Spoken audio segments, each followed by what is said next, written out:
que tiene también hoy día un estreno, una historia diferente. Cuando dije prohibido decir toda la verdad, es la historia del periodista Raúl Benoit.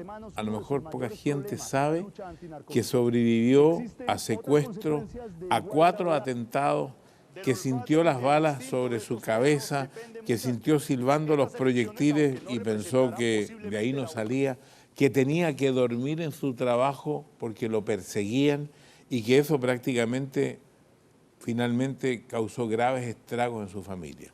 Hoy quiere él entregarnos su versión de prohibido decir toda la verdad y aquí está Raúl Benoit. ¿Qué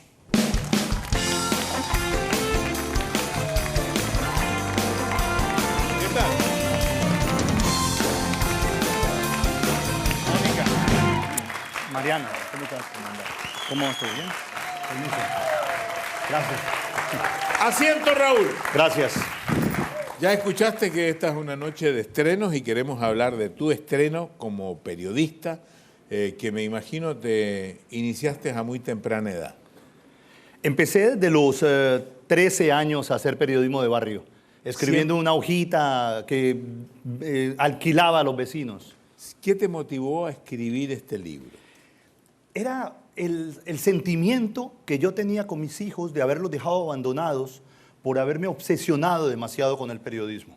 Entonces, era una manera de explicarles qué había pasado, por qué me dediqué a esto y qué era lo que yo quería tener de ellos. ¿Por qué tuviste que dejar Colombia? ¿Por qué tuviste que venir a los Estados Unidos? ¿Cómo se solucionó el problema de tu secuestro? ¿De qué manera salvaste tu vida? ¿Y por qué eso finalmente hasta destruyó tu matrimonio? Lo vamos a saber después de estos mensajes.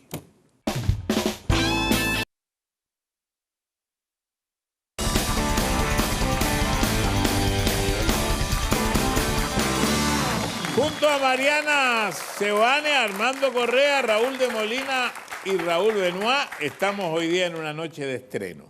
Y en el caso del libro de Raúl Benoit, prohibido decir toda la verdad, la muerte estuvo cerca. Y te hago esta pregunta a ti, Raúl, porque cuando estuviste en estos momentos estresantes, ¿cómo reaccionó tu mente? Es algo curioso, es casi que se olvida uno de todo, es solamente sobrevivir, es tratar de ganar la vida a cada segundo. No me vino nada hacia atrás, no recordé nada del pasado. Pensé en mis hijos y pensé en la entonces, quien era mi esposa, en las circunstancias que estaba viviendo. Vamos a ubicar. Es sobrevivir. Vamos a ubicarnos. Colombia, guerrilla, narcotráfico, periodista, porque tú eres un periodista. Y seguramente con lo que opinas, lo que escribes o lo que dices, estás tocando a gente que se siente perjudicada. ¿Es así como comienza tu peligro? ¿Cómo empieza tu peligro? Es así. Cuando el problema de Colombia es un país con una mayoría de gente buena acorralada por una minoría de gente mala. Esa gente mala está haciendo la guerra como un gran negocio. No solo el narcotráfico, sino la guerrilla, los grupos de autodefensa o paramilitares y el propio gobierno o el propio ejército a través de los grandes presupuestos que hay para la guerra.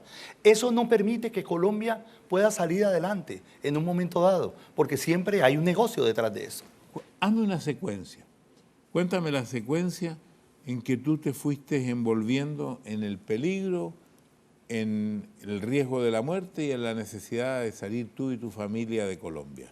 Don Francisco. ¿Cómo comienza esto? Yo comienzo como periodista de farándula, curiosamente. A los 21 años me vinculo a la televisión. En el momento en que me vinculo a la televisión, cambió mi vida. Es una transformación, porque empiezo a ver los problemas sociales que hay en Colombia, la pobreza, que está manifiesta en todas partes. Entonces empiezo a ver la guerrilla, empiezo a ver que detrás de esa pobreza surge el narcotráfico, porque es la corrupción que hace que haya pobreza y esa pobreza genera el narcotráfico y la guerrilla.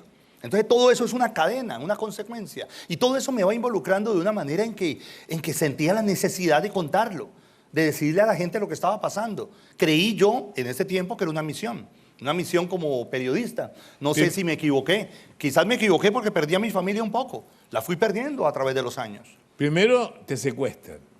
¿Y eso lo hace quién? La guerrilla me secuestró varias veces, en más de 4 oportunidades.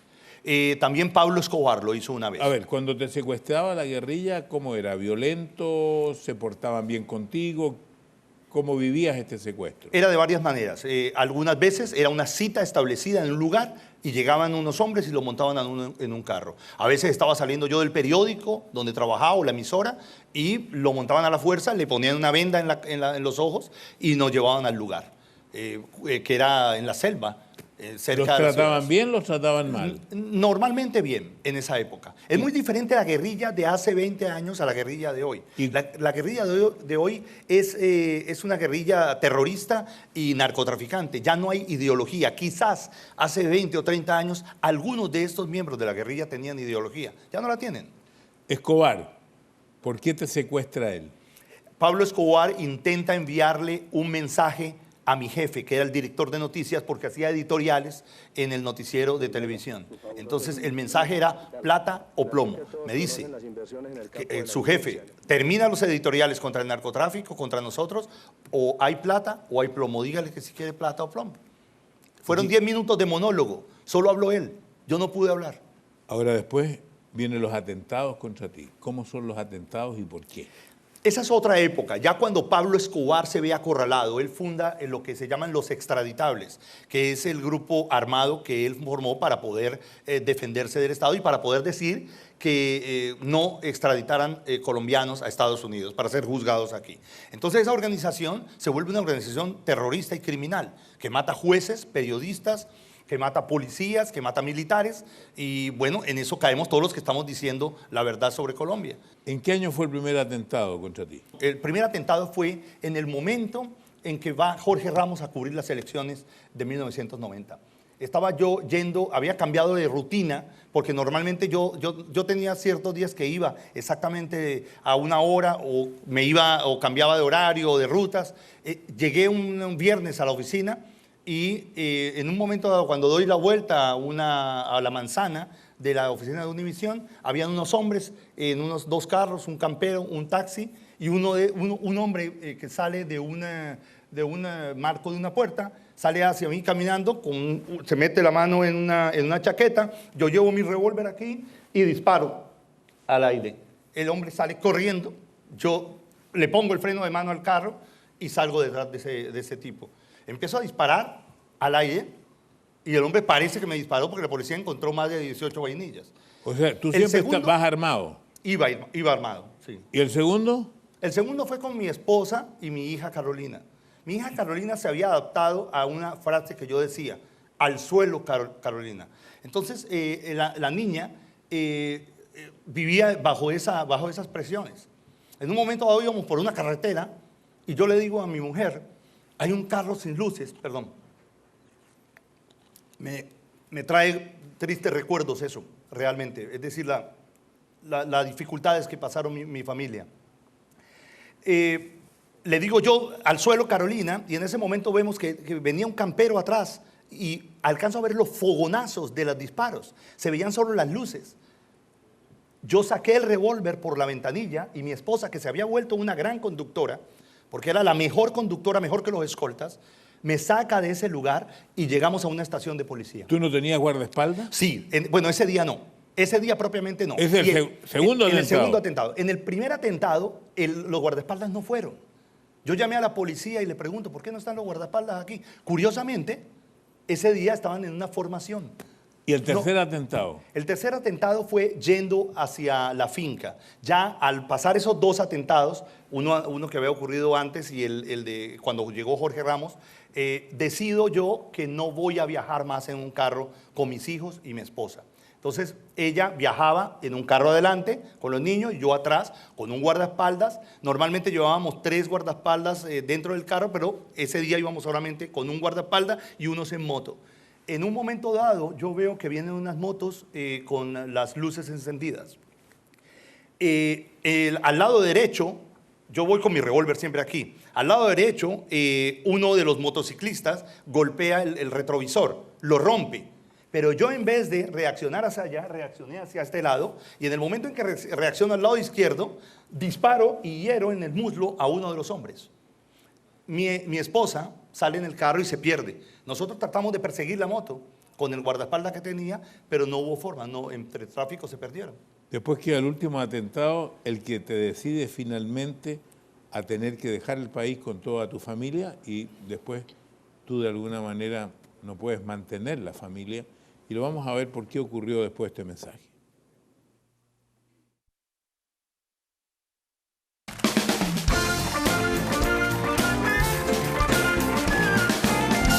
Luego el estreno musical de Mariana está de fiesta. Vamos a hablar de los 10 años del Gordo y la Flaca y de un programa especial. Y Raúl, me doy cuenta que mientras vas relatando la historia, tienes que tomar agua, te vas emocionando, porque estas escenas te turban, te sacan, te desestabilizan, solamente recordarlas. Sí, lo siento mucho. Lo que pasa es que detrás de esto está la pérdida de la familia, el sufrimiento de ellos, de mi ex esposa, que finalmente el divorcio que he tenido es a causa de todo eso. Ella fue una heroína en toda esta historia. Vamos al cuarto atentado. ¿Qué ocurrió ahí, Raúl? Venía gestándose meses atrás dos formas de atentar contra mí. Atentado moral y atentado físico. ¿Cómo era el moral? El moral era desprestigiarme y decir que lo que yo decía en Univisión era mentira, que Pablo Escobar no ponía bombas, que en Colombia no pasaba nada y que la guerrilla no asesinaba gente.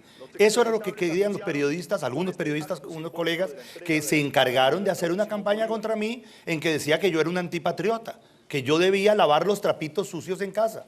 Entonces, la forma de hacerlo era gestar eso, decir que yo no decía la verdad. Me trataron de matar en Cali después de varias amenazas y después de haber sido asesinado un guardaespaldas mío a una cuadra de mi casa, una guardaespaldas que dejó 2 huérfanos y una viuda. Yo llevo a Cali a asistir a una ceremonia familiar y un hombre que después descubrimos que era un policía me dispara. Hiere a un guardaespaldas mío, ¿no? Y adicionalmente, después de eso, el guardaespaldas mío trata de detenerlo y le da 18 tiros, pero el hombre queda vivo. Descubrimos que es un policía y después de eso, la Policía Nacional lo despide. Y después, tratando de hacer el atentado moral, se inventan que esto no fue un atentado, que fue un accidente de tránsito. En el libro revelo la verdad sobre eso. ¿Y por qué? Porque tengo testigos que estaban involucrados en el caso. ¿Y ahí decides irte de Colombia? No, yo no decido irme de Colombia. Yo no me quiero ir de Colombia, porque yo no podía dejar mi tierra y dejar mi familia y dejar todo lo que había trabajado. Yo me negué a irme de Colombia. Durante 8 días, como lo dicen los otros atentados, en las otras amenazas, yo no quería irme de Colombia. 8 días duré en Colombia tratando de defenderme del atentado moral, porque no me pudieron hacer el físico, hasta que la compañía Univisión me pidió que saliera bajo cualquier circunstancia. ¿Y por qué finalmente eso destruye tu familia? Hay un divorcio, que es algo doloroso para ti, porque yo que te conozco personalmente, sé que lo más doloroso, más que los atentados, el resultado final del divorcio te afecta muchísimo. Me afectó mucho porque perdí a mis hijos, que ya los había recuperado, perdí a la mujer que había sido la heroína en toda esta historia, ¿no? Y perdí toda la lucha por conservar ese matrimonio. Lamentablemente había muchas heridas, habían heridas sin sanar, había sufrido demasiado en el pasado. Entonces ella no aguantó y llegó un momento en que me pidió el divorcio. ¿Y valió la pena todo esto que hiciste durante todo este tiempo, después de ver el resultado final? Eso le digo yo a mis hijos en el libro. ¿Valió la pena? Sí valió la pena en parte. Valió la pena en que un hombre jamás debe rendirse ante las luchas y las batallas. Un periodista tampoco debe rendirse. Una persona no debe rendirse ante las convicciones. Pero lamentablemente dejó una saga, dejó una herida, dejó un dolor, que es destrucción de un hogar. Gracias por tu testimonio.